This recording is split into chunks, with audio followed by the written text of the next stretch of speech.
¿Qué tal, mis queridos hermanos, mis queridas hermanas? Qué gozo para mí saludarles en la oportunidad de presentar mi aporte al estudio de la lección de escuela sabática de esta semana. Agradezco al Señor por su cuidado, su compañía, su dirección para con cada uno de nosotros durante estos días y por la oportunidad que ahora me permite de conectarme con ustedes para seguir aprendiendo de lo que el Señor nos quiere decir a través de la lección de escuela sabática de esta semana. Estamos llegando a la sexta lección de este trimestre, un trimestre que ha tenido como título La verdad presente en Deuteronomio. Y esta sexta lección lleva como título Porque ¿qué nación grande hay? Vamos a desarrollar nuestro estudio en el marco del capítulo 4 del libro de Deuteronomio y vamos a seguir extrayendo entonces las verdades presentes para el tiempo de Israel en el desierto, enmarcadas allí en el libro de Deuteronomio y que son tan válidas para nosotros en el día de hoy. Recuerda que el énfasis de la lección no es el libro de Deuteronomio, el énfasis es la verdad presente, aquellas cosas que hoy en día son tan necesarias como eran en el tiempo del pueblo de Israel. Nos introduce el autor de la lección esta semana diciéndonos que los tres primeros capítulos del libro de Deuteronomio pudieran considerarse como historia. Son un repaso de lo que Dios ha hecho por Israel desde el momento en que con mano fuerte, mano extendida, le saca de allí de el horno ardiente de la esclavitud y los ha conducido durante esos 40 años por el desierto. Así que la historia parte desde la liberación o del proceso de liberación hasta ese mismo momento. Pero cuando se introduce al capítulo número 4, entonces cambia más bien, dice el autor de la lección, a un modo de sermón. Esto tiene la finalidad, esto tiene el propósito de mostrarle a los israelitas y a nosotros hoy por consecuencia el poder y la gracia de Dios obrando por su pueblo, aun cuando ese pueblo no había sido completamente fiel. Aunque ellos habían fracasado una y otra vez, aunque ese fracaso les había llevado a durar más de la cuenta allí en el desierto, Dios está todavía dispuesto a cumplir su propósito, Dios está todavía dispuesto a cumplir su pacto. Alabado sea el Señor. Hoy podemos tener la seguridad de que el pacto de Dios para con nosotros lo va a cumplir. Su propósito con nosotros lo va a cumplir mientras nosotros nos pongamos en su disposición. Este capítulo 4 va a comenzar con una palabra hebrea, una conjunción y un adverbio, wekatat, que significa y ahora. Ahora pues, cualquiera de esas dos traducciones son posibles. Continuando con la palabra Shemat, que ya lo estudiamos la semana pasada en la lección de escuela sabática, oye Israel, o significa oye, entonces pudiéramos decir que el Señor le está diciendo al pueblo, ahora pues que toda esta historia ha ocurrido, ahora que todo esto he hecho por ti, oye lo que voy a pedirte para que me obedezcas. Hermanos queridos, nosotros haremos bien en mirar nuestra propia historia, cómo Dios nos ha conducido para que eso nos motive a serle fiel a nuestro Señor. La primera sección de esta semana ha llevado como título No añadiréis ni disminuiréis. Los primeros dos versículos, capítulo 4, 1 y 2 de Deuteronomio, el Señor enfatiza la necesidad de obedecer los estatutos y los preceptos que Él ha dado, teniendo cuidado de no quitar de la palabra de Dios, pero tampoco añadir a la misma. Es decir, no no tener cuidado de no usar el texto bíblico de una forma equivocada.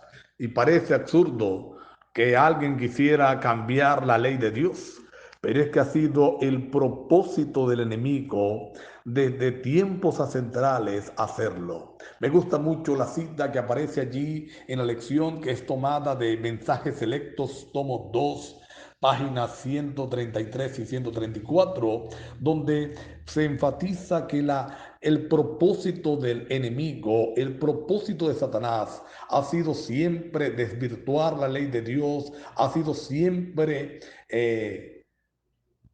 cambiar esa ley, mostrarla como insuficiente o inservible y en otros casos mostrarla simplemente como una doctrina antigua a la que ya no hay que colocar cuidado. Por eso nosotros tenemos que pedirle a Dios la sabiduría para que por su gracia nosotros tengamos siempre el propósito de obedecer su palabra tal y cual como está escrita. Israel fracasó en esto en forma estrepitosa. Ignoraban los principios de Dios. Fíjense que al principio el problema de Israel era que estaba constantemente cayendo en idolatría, juntándose con las costumbres de los pueblos que le rodeaban y entonces ignorando los preceptos de Dios, que es una forma de disminuir de la palabra de Dios lo que está escrito, ellos adoraban a otros dioses. Pero lo que ocurre posterior al cautiverio babilónico, entonces es el otro extremo. Ellos se fueron al extremo de querer obedecer tanto la palabra de Dios que añadieron una y otra vez preceptos adicionales, preceptos que según Mateo capítulo 15 versos del 1 al 9, el Señor los llamó tradiciones de hombre, doctrinas de hombre, simplemente principios no dejados por Dios. Añadieron leyes sobre leyes. Y hermanos queridos, hoy nosotros tenemos que reflexionar cómo nos hemos portado nosotros. Algunos queriendo ayudar a Dios, algunos de nosotros queriendo hacer el trabajo de Dios. Entonces hemos establecido nuestras propias normas y la hemos colocado como si fueran principios divinos. Y si no se hace de esa forma, estamos violando la ley de Dios. Cuidado, estamos añadiendo a la palabra o estamos quitándole. Muchas veces cuando nosotros leemos estas expresiones, imaginamos a otras iglesias que han eliminado porciones de la Biblia, han quitado parte de la ley, pero el mensaje de la lección de escuela sabática es para ti y para mí, es para cada uno de nosotros. Cuidado con lo que estamos haciendo, cuidado si estamos queriendo colocar entonces por encima del principio divino, nuestras normas, nuestras propias interpretaciones, nuestros propios conceptos, que sin duda van a dañar lo que el Señor quiere darnos. La segunda sección de esta semana lleva como título Baal Peor.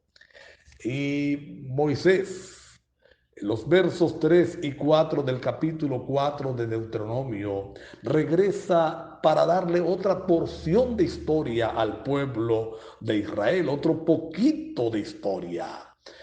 Trae a colación lo que ocurrió en ese momento. ¿Y qué fue lo que pasó? ¿Qué fue lo que sucedió? Eh, ¿Cómo fue que esto lo llegó a pasar? Ustedes recuerdan su grave error, casi para entrar a la tierra prometida. Estaban a punto de terminar los 40 años. Había venido entonces, ustedes recuerdan la historia, aquel rey había llamado al mago Balaán para que maldijera al pueblo. Balaán no pudo hacerlo. no pudo maldecir lo que Dios había bendecido. Dios no lo dejó. Pero entonces Balaán le da a Balat una idea. Si tú los quieres embromar, si tú quieres que ellos fracasen, entonces hazle que violen la ley de Dios.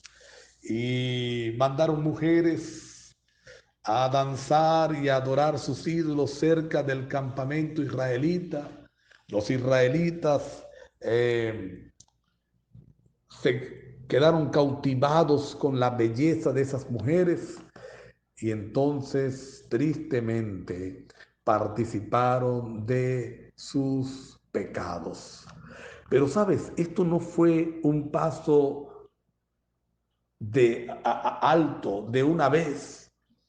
Primero adulteraron físicamente, luego adulteraron espiritualmente. Un pecado permitió que otro pecado llegara más fácil. Y hermanos queridos, aquí hay una lección para nosotros. Necesitamos pedirle al Señor que nos ayude porque un pecado acariciado nos conduce fácilmente al cumplimiento o a la hechura de otro pecado. Y este otro pecado nos conduce más fácilmente a otro. Y cuando acuerda, al igual que los israelitas, estamos participando de el desastre que significó allí la historia de Baal Peor para el pueblo de Israel. Mi hermano, mi hermana, si tenemos un Baal Peor en nuestras vidas, hoy tenemos que pedirle al Señor que nos ayude. Hoy tenemos que pedirle al Señor que nos haga reaccionar y recapacitar para que ese pecado no nos destruya. Así que allí está esa lección. Las cosas que se escribieron antes, dice el apóstol Pablo, para nuestra enseñanza se escribieron. Así que el Moisés recuerda la historia de Baal Peor para incitar al pueblo, para motivar al pueblo, para desafiar al pueblo a obedecer, a entender que una vida de pecado conduce rápidamente a la degeneración, pero también está escrito para nosotros. Pidámosle al Señor que nos ayude en este momento.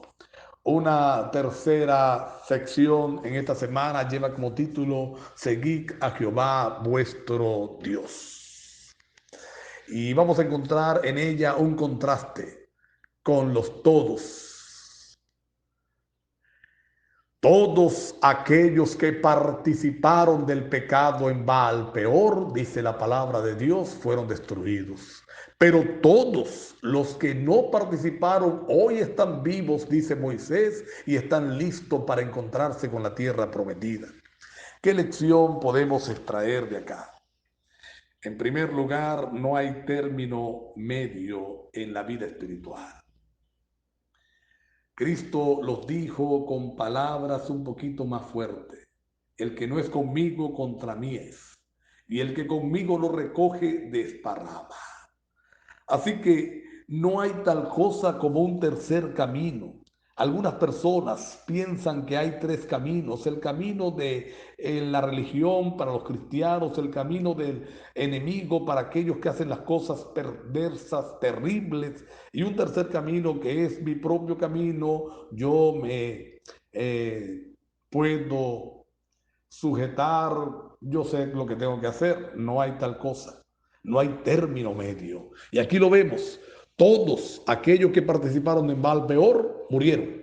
Todos los que no participaron están vivos y están listos para encontrarse con la tierra prometida.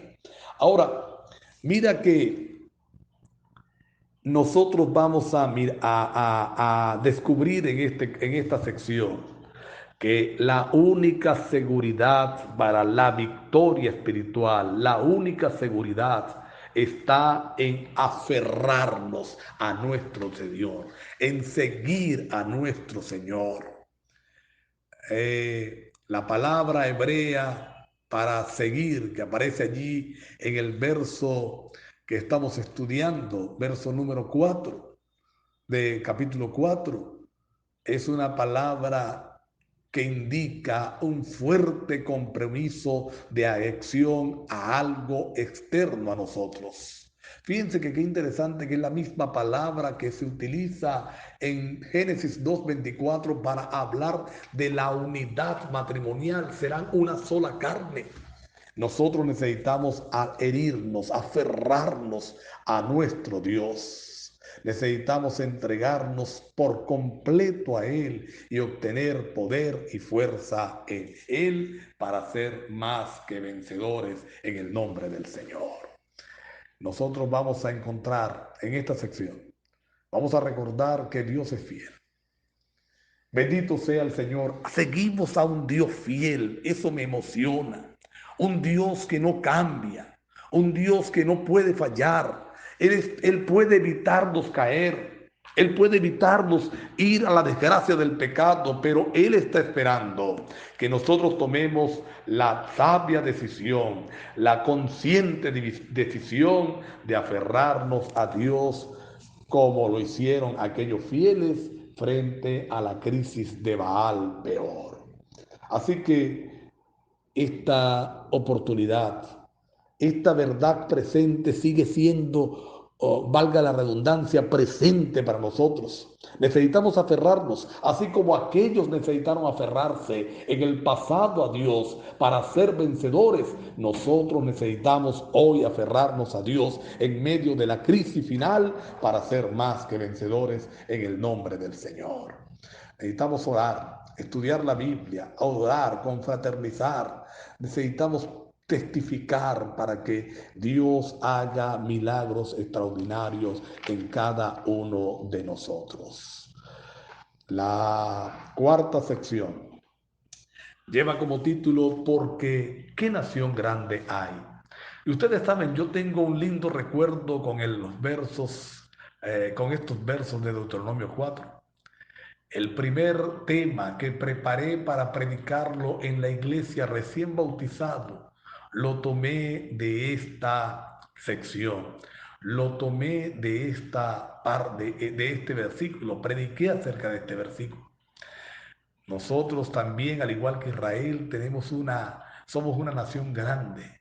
No porque somos poderosos humanamente hablando, sino porque tenemos a Dios con nosotros. Tenemos a Dios con cada uno de nosotros, sus principios y sus preceptos que nos hacen más que vencedores.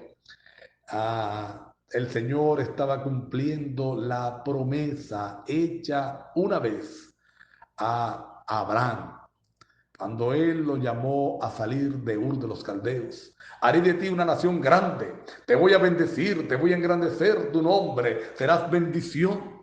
Israel estaba llegando a esa linda oportunidad y experiencia. Pero la grandeza no estaba en que el pueblo fuera numeroso, más inteligente, mejores guerreros, o mejores preparados. No, estaba en lo que el Señor estaba por hacer, había hecho con ellos y estaba por hacer. Esta mañana, o en esta oportunidad, mejor dicho, vamos a pedirle al Señor que nos ayude para mirar lo que Él está haciendo por nosotros y ser fieles en su ministración, que nos ayude para vencer por su gracia divina, para vencer por su gracia poderosa. Israel iba a adorar y servir a un Dios todopoderoso. Tú y yo adoramos a un Dios también todopoderoso. Al contrario de aquellos idólatras, nosotros tenemos a un Dios que es el Dios de dioses y Señor de señores. La última sección de esta semana, vuestra sabiduría y vuestra inteligencia, enfatiza el hecho de que nuestra sabiduría y nuestra inteligencia está en la obediencia a la palabra de Dios. Me gusta el pensamiento que aparece aquí en la sección En Palabras de Vida del Gran Maestro, página 235. Su obediencia a la ley de Dios iba a proveerles maravillas de prosperidad delante de las naciones del mundo. el que podía darles sabiduría y habilidad en todo artificio, continuaría siendo su maestro y los ennoblecería y elevaría mediante la obediencia a sus leyes. Si eran obedientes, iban a ser preservados de las enfermedades que afligían a otras naciones y habían de ser bendecidos con vigor intelectual. Hermanos queridos, tenemos unos estatutos y unos principios extraordinarios. Necesitamos hoy decirle al Señor que nos ayude para vivir, vencer en esta dirección. Tu sabiduría y tu inteligencia, mi sabiduría y mi inteligencia estará en obedecer la palabra de Dios. Esa verdad que fue presente en el tiempo de Israel, que fue presente para los israelitas que estaban a punto de cruzar el río Jordán para conquistar la tierra, también esa verdad es necesaria para ti y para mí. Necesitamos obedecer la palabra de Dios para que seamos sabios e inteligentes, obedecer la palabra de Dios. Vamos a inclinar el rostro para orar. Gracias, Señor, por esta lección tan extraordinaria. Ayúdanos, por favor, en nuestra debilidad. Ayúdanos en el nombre de Jesús. Amén. Dios les bendiga, mis queridos hermanos, mis queridas hermanas, a todos linda semana.